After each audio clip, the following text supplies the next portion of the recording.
Trains. Welcome back to my channel. So today I decided to do a story time. I've been talking about this for a long time and keep saying I'm gonna do one, and I haven't did one yet. So today I'm going to do one. And please excuse if you hear the smoke detector little beep beep every once in a while. Yeah, we need to change the battery. Like, it just did it. Need to change the battery, but it's like very high up and I can't reach it, and you kind of like need a ladder. So yeah, about that. Anyways, so this story time will be a reason why I don't work. And I'm gonna try to do this as like quick as possible, but with being very detailed. So here it goes. So I used to work. I used to be a teacher. I used to be a pre-K teacher, GSRP program and everything. And that all changed May 7th, 2014. It started off as a headache. And I figured, you know, hey, I work with kids every day. You know, this is probably why I have a headache, and I have been complaining about a headache for a few days. So my mom was like, well, you know what, you've been saying you had a headache for a few days. Why don't you try my migraine pill? And I said, okay. So I tried it, and it's one of those pills like you could take it, and then like in a few hours, if it's not working, then you could take another one. And so I did that, didn't work. So next day, come to work, still have a headache, went on about my day.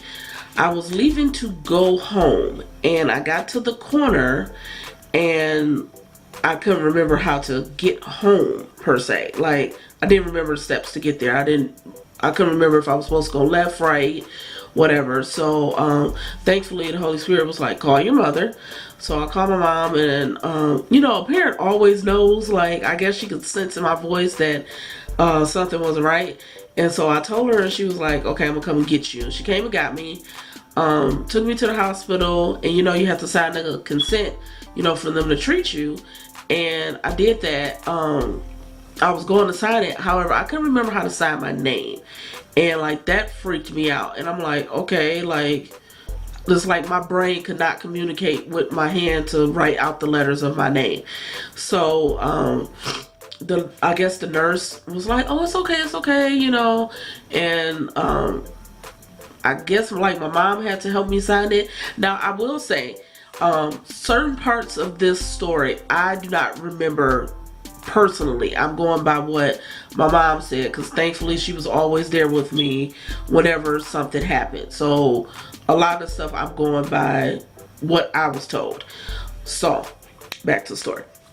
So they signed it, went in there, the doctors came in and looked at me. Mind you, they did no testing or anything, and they go, oh, it's just a migraine, she's okay. They give me what they call as a migraine cocktail, which was Toradol, Reglan, which is for nausea, and Benadryl.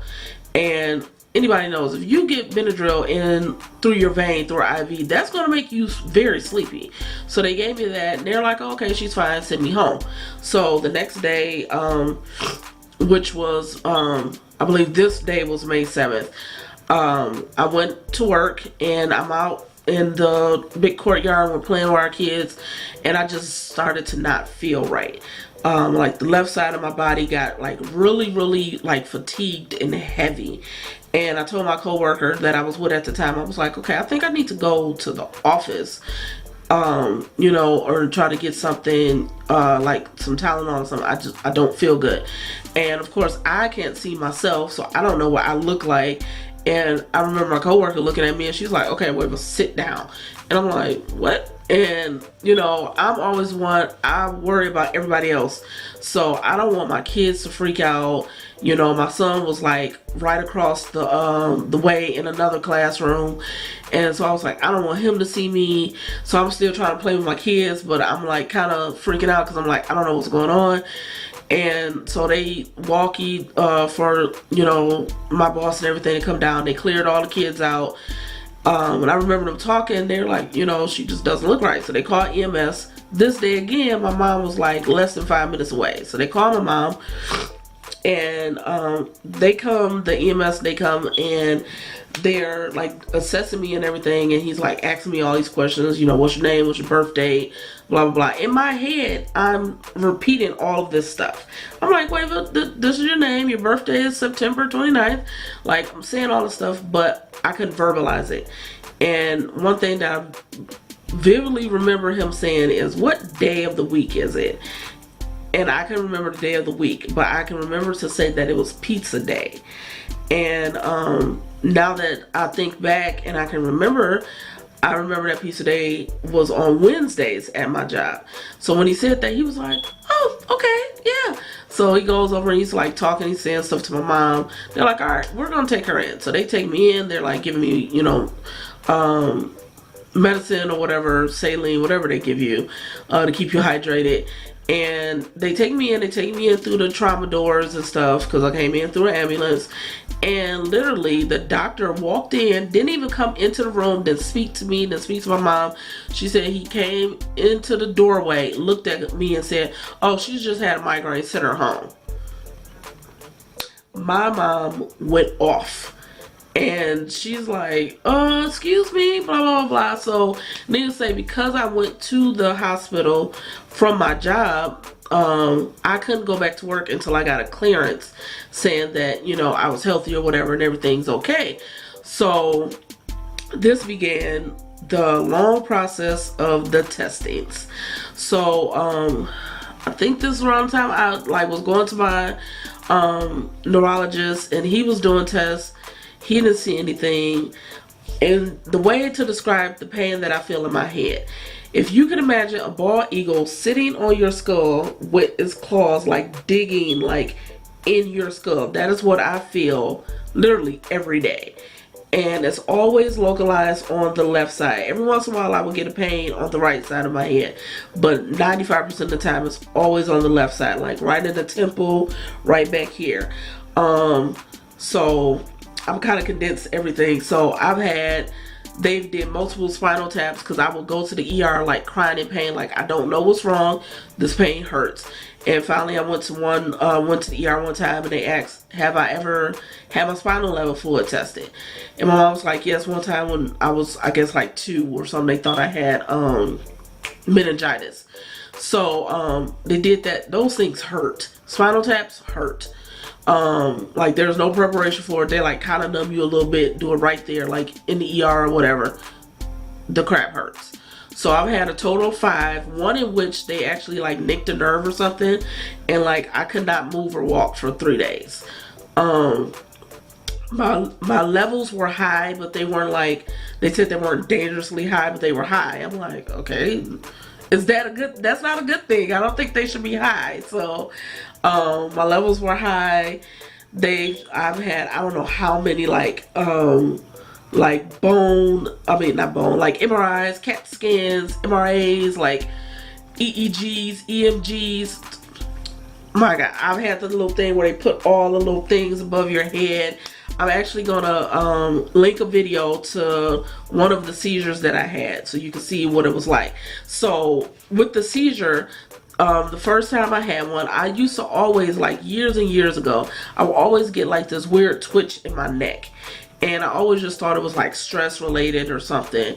And I noticed now when I started getting these pains in my head that it had started coming more.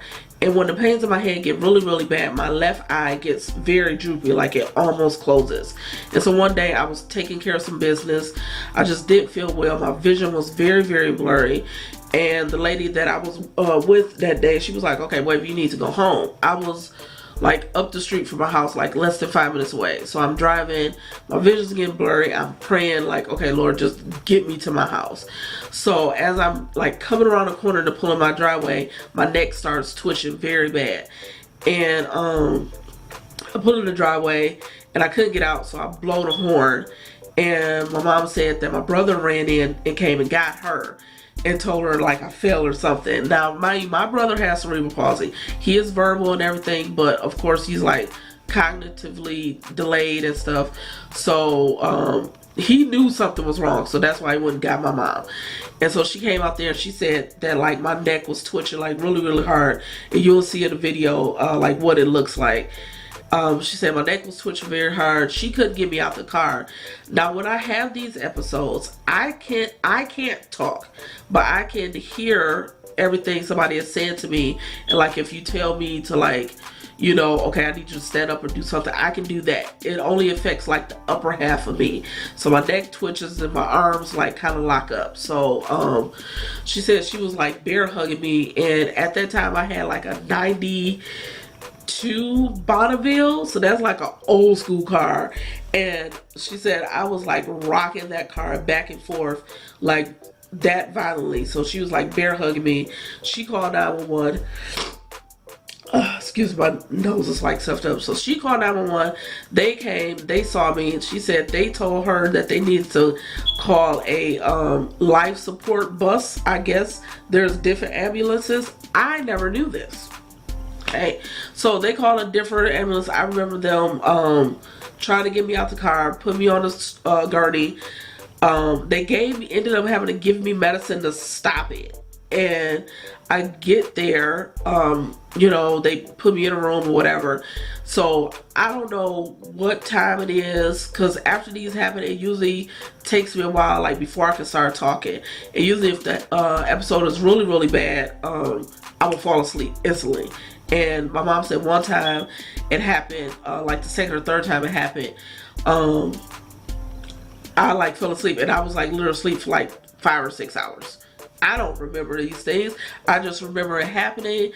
Like I'm dripping in sweat, and then I wake up. Like, so to this day we still don't know what it is, because I had the test done and they said they didn't see any different like brainwave activities. So they was like, well, we don't think it's a seizure because we don't see any brainwave activities, any changes. I'm like, okay, then what the heck is it? So that's that. So anyways, with that episode, the first one, I didn't know, like I said, I didn't know how many hours had passed, whatever. I was like, when I woke up, I'm like kind of freaking out, like, where's my mom? You know, where's somebody? Because I was just in a room by myself. So finally, my mom comes back and they tell her that, oh, it's just an atypical migraine. Let's just say, after these few years, I've got tired of hearing the word migraine, okay? Like, you know, I feel like that was their go-to to say, like, oh, it's just a migraine. She's okay. It's just a migraine. Okay, so migraines do it. Yes, before somebody comes in the comments, yes, I know migraines, you know, can do a lot of things. However, after all the testing and the things that we have been going through, like, that was like the only thing that everybody kept saying was, oh, it's just a migraine, when we knew like something else is causing this, you know, if that makes sense. Something else is causing this. Like, I wasn't trying to claim anything. I didn't want to be sick. I wanted to work, okay?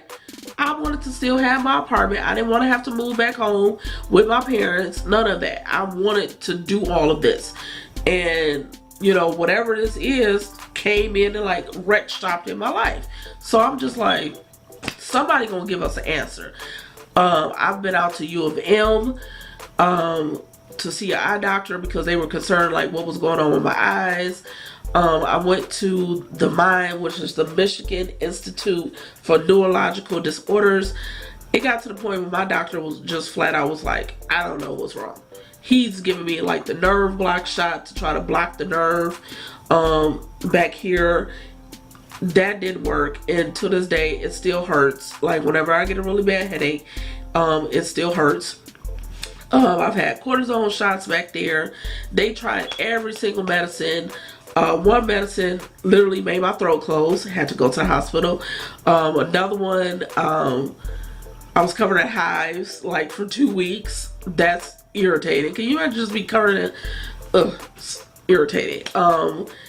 Let's see, I've had one that like gave me this weird burning sensation. It's so many things. I've never was allergic to medicine, but now with them trying to, you know, find medicines that work, yeah, now I am allergic to medicines. So yeah, that was that. So the title of this video probably, why did I go blind, you may ask. So this is the story of how the day I went blind.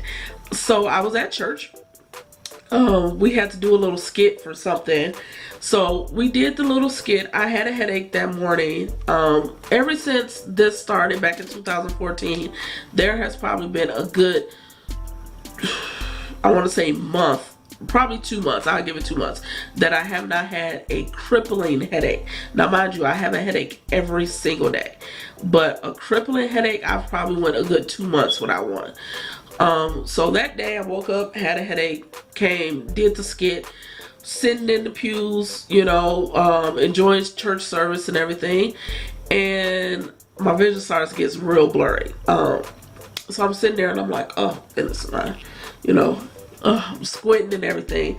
Then I'm like looking down at my Bible or whatever, I was looking at my phone or something, and I happen to look back up, everything went completely gray.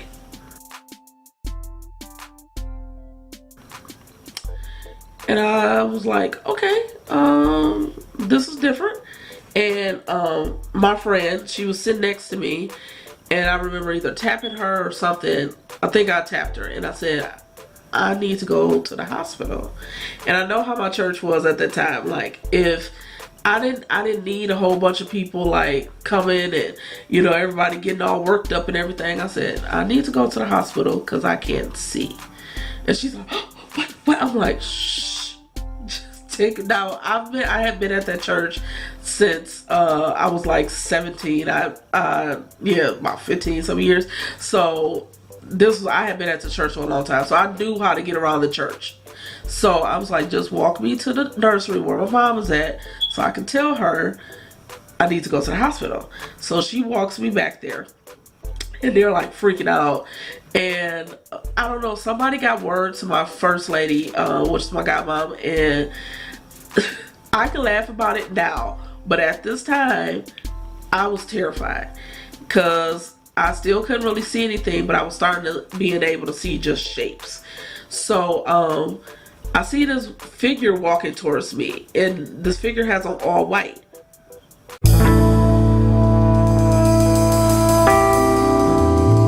So I just instantly started crying, and I'm like, Montel, why I love him? Mommy loves him, and I always love him. And she like, what? And I'm like, just see this white figure coming towards me, and I'm like, Lord, I'm about to die. Like, okay, at least I'm in the house of the Lord. All right. So what? Needless to say, it was my first lady. And once she came to me and she started talking, I'm like, oh, thank you, Lord. It's okay. I'm good. So she, you know, I went, had another spinal tap. They kept me overnight after they sent me home. I have nerve damage in my neck.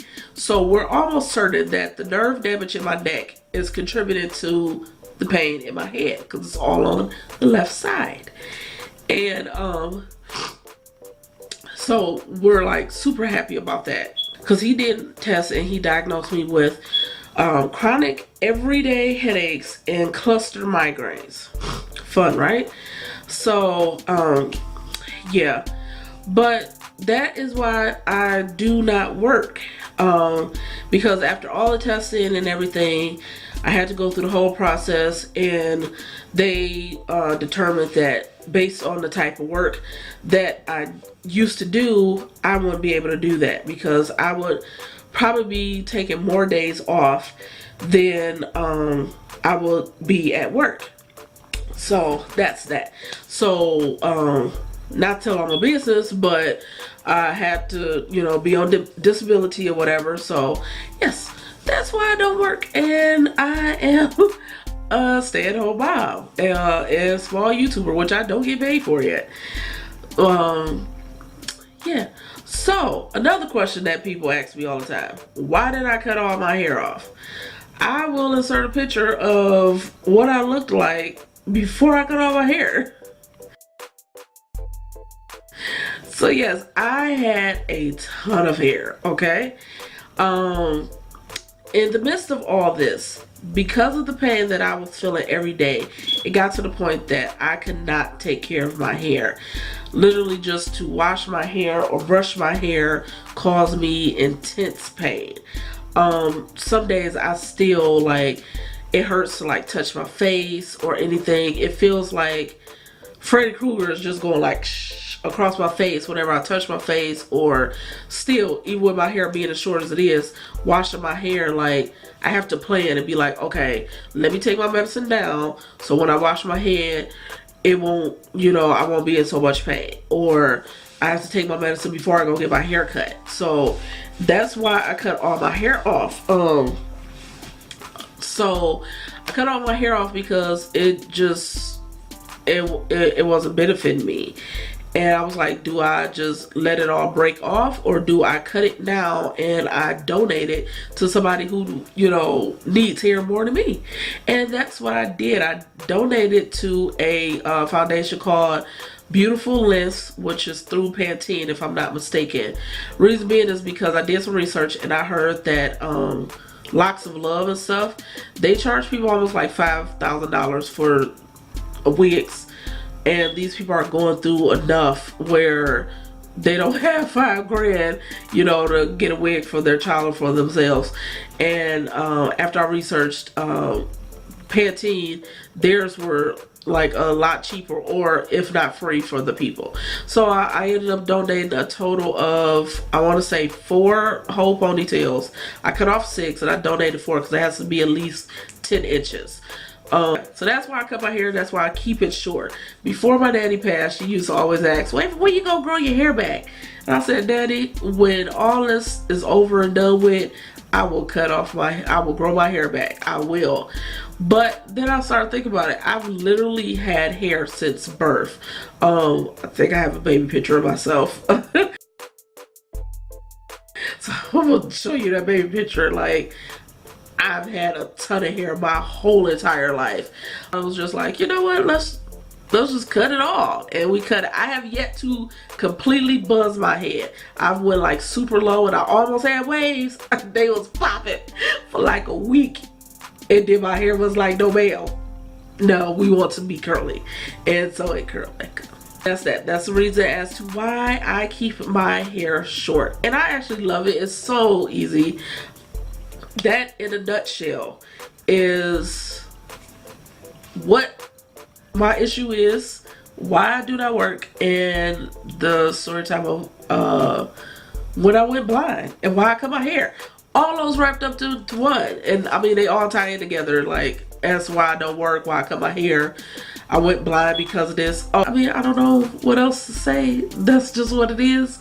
This is just my test that I'm going through right now, and I am enduring. I am enduring, y'all. God is still good. I mean, he's still awesome. He wakes me up every day, so I have no complaints. This test is not for me. It is definitely for somebody else. Because when I sit and I tell people exactly what I've been through and what I'm going through, somebody is always like, oh my goodness, like, here I am complaining about, you know, A, B, C, or D, and you're going through this, and you still get up, you get your kid ready, you do what you got to do. I was still praise dancing up just before I left my church, my old church. I was still praise dancing, still doing stuff. Like, as y'all see, I still go help my friend. I help decorate, I bake, you know, I do stuff. I have to keep moving. So some days when I cannot get up, it's hard. And that's why I love this. I love YouTube. I love my few viewers that I do have. Thank you guys so much. Because this is an outlet for me to, you know, talk and let people know, like, you know, no matter what you're going through, you can still keep moving. Like, you don't have to just give in. And I refuse to give in because, yeah, he brought me too far. So I'm not going to preach. If you don't, get to know him. If you don't, I suggest you get to know him. Okay? He is good all the time. But that was my story time. I hope you actually made it through most of the video. So I hope I didn't ramble on too much, but thank you so much for watching. Please leave a comment, any other questions that you may have. Thumbs up this video, comment, subscribe if you are not subscribed. That's what I was going to say. Leave any questions that you may have. Good wishes, everything. Negativity will not be tolerated. So just put that out there.